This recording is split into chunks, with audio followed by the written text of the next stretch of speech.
మనము సఖ్యము కానీ మరి సమస్యలతో ఉండొచ్చు, పరీక్షలతో ఉండొచ్చు, భారాలు ఉండొచ్చు, దుఃఖము ఉండొచ్చు, వేదన మనకు ఉండొచ్చు, అనేకమైన స్థితిగతులు మనకు ఉండొచ్చు, పరీక్షలు మనకు ఉండొచ్చు, ఎంతో ఇబ్బందికరమైన మరి పరీక్షలు మనం ఎదుర్కొంటుండొచ్చు.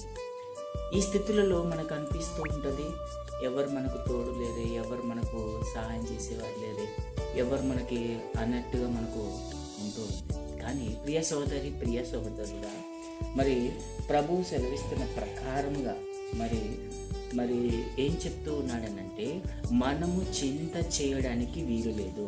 ఈరోజు నీవు కానీ నేను కానీ మరి సమస్త క్రైస్తవ మానవాళిలు కానీ ఈ సృష్టి అంతటిని సృష్టించిన మరి సృష్టి అంతా కూడా మరి దేవుడు సెలవిస్తున్న ప్రకారం మనం